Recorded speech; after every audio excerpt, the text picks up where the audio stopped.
I've owned my griddle for 5 years and probably made fajitas at least 30 to 40 times. I'll share my simple chicken recipe, steak recipe, but we're going to start with an easy weeknight fajita recipe. We're about 375 to 400 degrees on our griddle, and I'll throw down half a green pepper, half a red pepper, and white onion. Sorry if my voice sounds weird. These fall allergies are killing me right now. I'm going to cook these for a minute or two before moving to the side and then turning it up to 450 to 475. So removing the peppers and onions out of the way. This is a pre-cut steak with veggies I can get at my Kroger or at the Meijer near me. I think Walmart might have it too, so hopefully you can find this at a store by you. This is why it's the weeknight one. It's so easy. And look, we have 2 boys under the age of 5, so I don't always have time for like marinating meat and making a restaurant quality fajita on my griddle. I just want to grab these, like pre-cut stuff, and just rock and roll. But they don't put enough veggies in here, so that's why I added the peppers and onions at the beginning. After you put down your steak on the griddle, make sure you spread it out. Make sure none of the meat is sitting on top of each other. You want every piece to get a good sear. Then after 2 minutes, or when it looks like this, I'll flip over all the steak. 2 more minutes on the other side, then mix the peppers and onions back in, and I will add some seasoning. They say the steak is pre-seasoned, but I add about 1 tablespoon of fajita mix, or any Mexican seasoning that you have or like will work. Squirt down some water, probably like a 1/4 cup of water. I don't usually measure. This kind of pulls the fond and up off the griddle and helps to mix in that fajita mix. Give the old 2 spatula toss. Let's be honest, this is why we all bought ourselves a griddle. Then for this recipe, oftentimes I'll squirt down more oil and make itself into a quesadilla, which is never a bad idea, right? So I'm using just tortilla and a flour tortilla and the white Chihuahua cheese, but use whatever you would like. And if you got some lime, squirt it on top. There you go. You got an easy weeknight quesadilla. Chicken fajitas. I'm going to touch on these tortillas real quick in this recipe. They are fresh. I find them at Kroger. And what you do is you cook them on an ungreased griddle. Don't add any oil or anything. Just turn it up to like 375. No oil. And you do it for about a minute per side, or until they get like a little golden brown. After they're done, I like to put them in a pan a pot covered with a towel, and let them sit on the side of the griddle where the heat still comes out, to kind of keep them nice and warm for me while I go ahead and make the rest of the meal.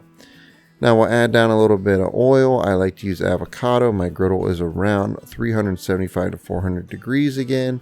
Then the order is a little different on this one. I'm adding the meat first. The chicken will go down on the griddle. I'll explain why a little later. And we'll spread it out again, make sure none of it's piled on top of each other. But here's the marinade that's on that chicken. So inside the house, first I'm going to cut the chicken in half, pat it dry, then cut it into strips. I put some salt right on top of the chicken. Then I put it in the bowl with the marinade.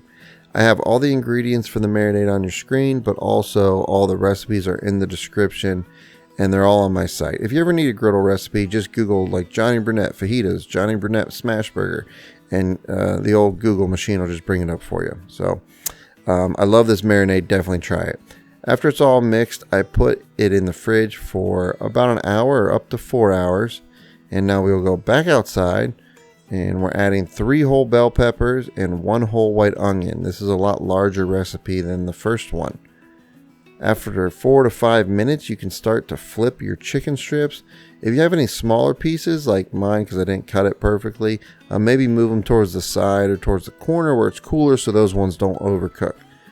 Once I get all the chicken flipped, I move the veggies right over to the spot on the griddle where the chicken was, and then I add oil. I'm just using the drippings and all the leftover seasonings and chicken juices, everything right there to just season up these veggies. So I'll temp the chicken to see if it's done. We're shooting for 165. Went a little bit past that, no problem, but that's why I like this 2-in-1 thermometer from ThermoPro. I can get the surface temperature and I can get the meat temperature. So we're going to mix all the meat and veggies together.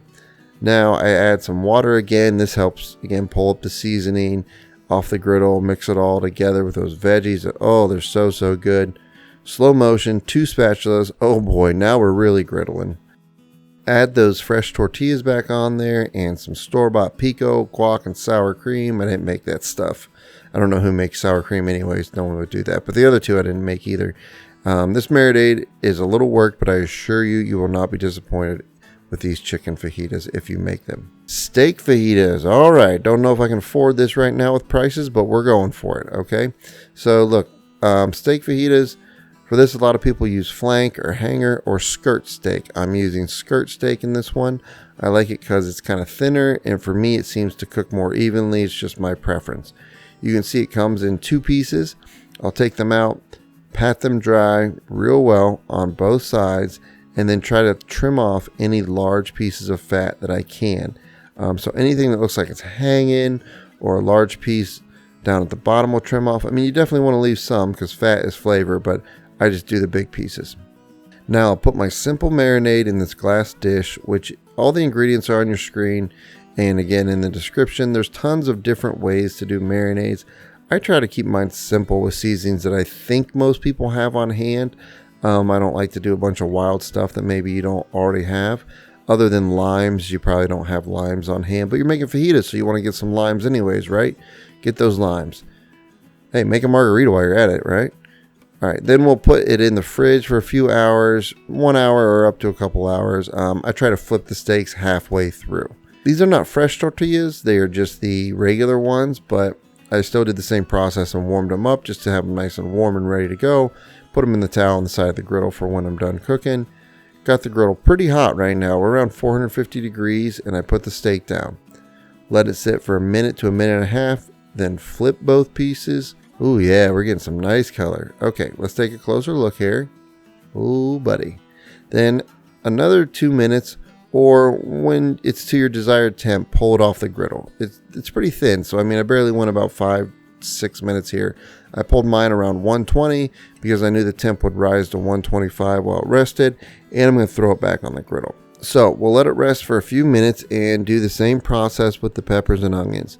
I actually added back to the griddle some of the marinade, about a tablespoon, then started tossing all my veggies right where the steak cooked. You can see all the drippings and seasoning goodness on the griddle. Oh man, that's the stuff right there. So the veggies are looking really good. It's been about 5 to 7 minutes for the steak resting.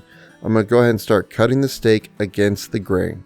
You can see the grain is going the direction of my knife, so I'll cut it into 3 pieces following the grain there to then turn my knife the other way, and now I'm cutting the thin strips as thin as I can get against the grain or the opposite direction of it.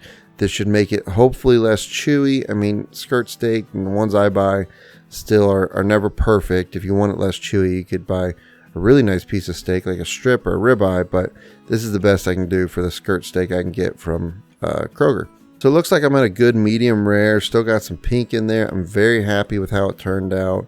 Make sure you get your sharpest knife you got for this one, and after you went ahead and cut both pieces, I'm just going to throw them back on the griddle for a minute. I'm going to let all the juices go back onto the peppers and onions and kind of make sure the steak warms back up again. Just toss it really just for 1 minute. And everybody's tossed together, back on the cutting board with the usual fajita suspects again, that sour cream, guac, and salsa.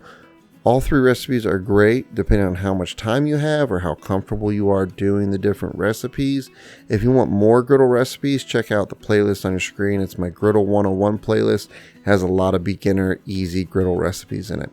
Thank you so much for watching. Have a good one and keep on griddling, friends.